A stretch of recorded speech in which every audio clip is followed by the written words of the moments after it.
যারা মুক্তিযুদ্ধ দেখে নাই, যার বাবা দেখে নাই, যার দাদা দেখে নাই, যে নিজে দেখে নাই, সে মুক্তিযুদ্ধ উপলব্ধি করতে পারবে না। সুতরাং তার সাথে কোনো তুলনা কিন্তু অন্য কোনো আন্দোলনে হতে পারে না। মুক্তিযুদ্ধে যে পরিমাণ আমরা দিয়েছি, যে পরিমাণ ত্যাগ করেছি, এইটা আর আমি বলবো যে এইটা আর বাংলাদেশের ভূখণ্ডে ঘটবে না।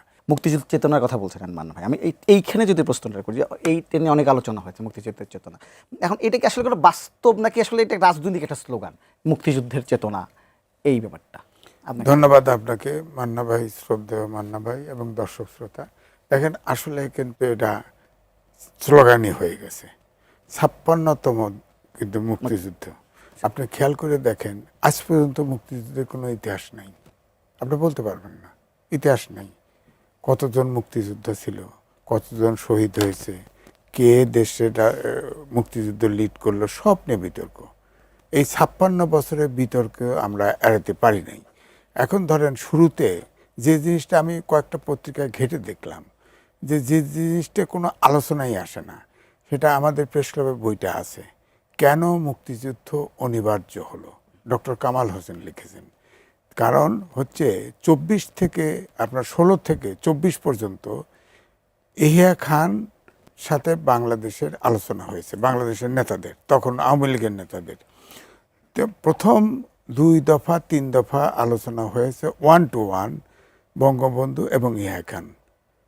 এরপরে তাদের প্রতিনিধিরা আলোচনা করেছে, ইহা খানের প্রতিনিধি, এবং তারপরে আপনার বাংলাদেশের যে আমরা বলি না 4 নেতা, তার সাথে আবার মোস্তাক জড়িত ছিল, মোস্তাক সহ তারা প্রতিনিধিত্ব করেছে। এবং শেষ পর্যন্ত শেষের দিকে আপনার 23 তারিখে না 22 তারিখে ভুট্টো আসলো। ভুট্টো আসার পরে সেখানে আলোচনাটা, শেষ আলোচনা হলো কনফেডারেশন, অর্থাৎ আমরা পূর্ব পাকিস্তানের ভোটার বেশি, সংসদ সদস্য আমরা বেশি পেয়েছি, সুতরাং আমরা তো দেশের দায়িত্ব আমরাই পাবো, এইটাই বার্গেনিং হচ্ছিল। শেষ পর্যন্ত কনসেশন দিয়ে কনফেডারেশনে আলোচনা হয়।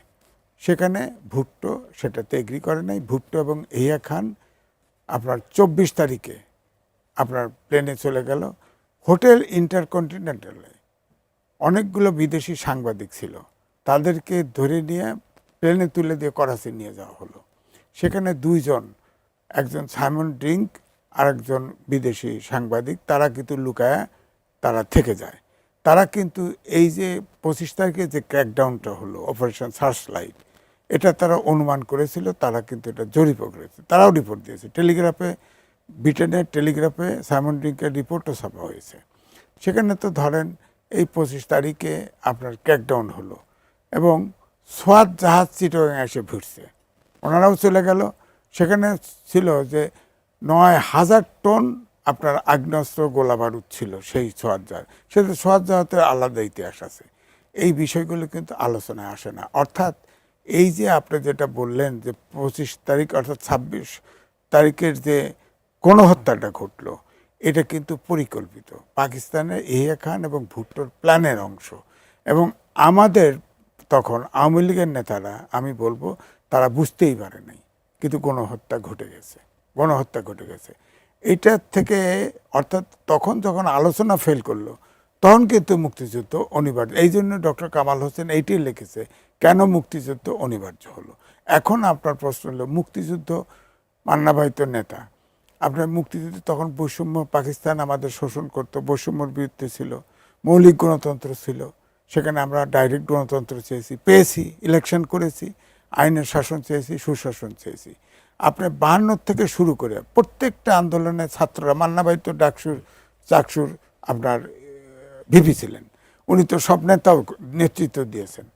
দেখেন 24 পর্যন্ত আসেন, এর আগে তো ধরেন স্বৈরাচার বিরুদ্ধে আন্দোলনও হয়েছে 90-এ, এগুলো বাদই দিলাম। 24-এ এসে কিন্তু শেষ পর্যন্ত যে তরুণরা যে আন্দোলন করেছে কোঠা বিরুদ্ধে, শেষ পর্যন্ত পরিণতি এই যে মান্না ভাইরা, রাজনৈতিক দলরা যখন পিছনে নামছে, তখন কিন্তু পলিটিক্যাল একটা বক্তব্য আসছে, ফেসিবাদের বিলোপ চাই। ফেসিবাদের বিলোপও কিন্তু একই রকম, গণতন্ত্র চাই, আইনের শাসন চাই, সুশাসন চাই, একই তো। তো আমি যেটা আপনি যখন প্রস্তাব করছিলেন যে প্রত্যাশা না, মুক্তিযুদ্ধ করে তখনকার যে দাবি ছিল, তখন যে প্রত্যাশা ছিল, আকাঙ্ক্ষা ছিল, সেই আকাঙ্ক্ষা কিন্তু 24-এও ছিল, আমাদের বাস্তবায়ন হয় নাই। এখন ধরেন এই যে মুক্তিযুদ্ধ, এটা নিয়ে এখন বিতর্ক হয় এই জন্যেই, কারণ যদি ইতিহাসটা গ্রহণযোগ্য ইতিহাসটা লেখা হতো, প্রত্যেকটা ইস্যু যদি লেখা থাকতো, তাহলে কিন্তু এই বিতর্কটা আসতো না।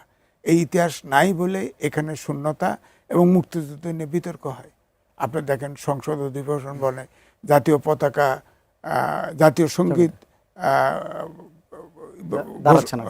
কেউ দাঁড়াচ্ছে না। হ্যাঁ, এটা তো ব্যাপারটা হলো সমাধান না। আপনার স্মৃতিসৌধে যায়, ফুল দেয়, বলা হয় এটা আচারের অংশ, আচারের অংশ, অর্থাৎ শ্রদ্ধার থেকে নয়। এই বিতর্কটা তো আছে, এটার তো একটা জায়গায় পরিসমাপ্তি লাগবে। সুতরাং এখনো সম্ভব, এখনো আমার মনে হয় যে ধরেন জিয়াউর রহমান এক হাসান হাফিজুর রহমানকে বলছিলেন যে নির্বহভাবে মুক্তিযুদ্ধের ইতিহাস লেখা, সেখানে আছে তার নিজের ভূমিকা। তারপরে আপনার ইপিআরের দায়িত্বে ছিলেন মেজর রফিকুল ইসলাম, এরা ওনারা, তারপরে ইতিহাসবিদ মইনুল ইসলাম, তাদের বই লেখা আছে। এরা মোটামুটিভাবে নির্মোহ। এই দুজনের আচরণ যদি এটা ভিতরেও থাকি, এরপরেও তো ধরেন এখনও জরিপ করা যায়, গ্রামে গ্রামে যান, সব কে মুক্তিযোদ্ধা ছিল, কে মারা গেছে, কে বীরঙ্গনা হয়েছে, কত ধ্বংস হয়েছে। আমি বক্তব্য এইটাই বলি, যারা মুক্তিযুদ্ধ দেখে নাই, যার বাবা দেখে নাই, যার দাদা দেখে নাই, যে নিজে দেখে নাই, সে মুক্তিযুদ্ধ উপলব্ধি করতে পারবে না। সুতরাং তার সাথে কোনো তুলনা কিন্তু অন্য কোনো আন্দোলন হতে পারে না। মুক্তিযুদ্ধে যে পরিমাণ আমরা দিয়েছি, যে পরিমাণ ত্যাগ করেছি, এটা আর আমি বলবো যে এইটা আর বাংলাদেশের ভূখণ্ডে ঘটবে না। কিন্তু আমরা মুক্তিযুদ্ধের প্রত্যাশাটা এখনও সম্ভব। এখনও যদি মুক্তিযুদ্ধের প্রকৃত ইতিহাসটা লেখা হয়, আমার মনে হয় এই সমস্যা অনেক দূরীভূত। আমরা তো বলি না যে অনেক বাংলাদেশে এত উত্থান পতন, অনেক সূচকে আমরা এগিয়েছি, রাজনৈতিক সূচকে পিছিয়েছি। রাজনীতিতে আমরা আগাইতে পারি নাই, আমরা তো আগাইতে পারি নাই। আমরা গণতন্ত্র চেয়েছি তো, কই মৌলিক গণতন্ত্র, ডাইরেক্ট ভোটটা আনছি না, আইব খান আমলে আনছি। হ্যাঁ, কিন্তু এখন তো ভোটই হচ্ছে না, 3টা টার্ম ভোট হয় নাই, ভোটই দিতে পারেনি মানুষ। এবারে কিছু ভোট হয়েছে, কিন্তু বিতর্ক তো পিছু ছাড়ে।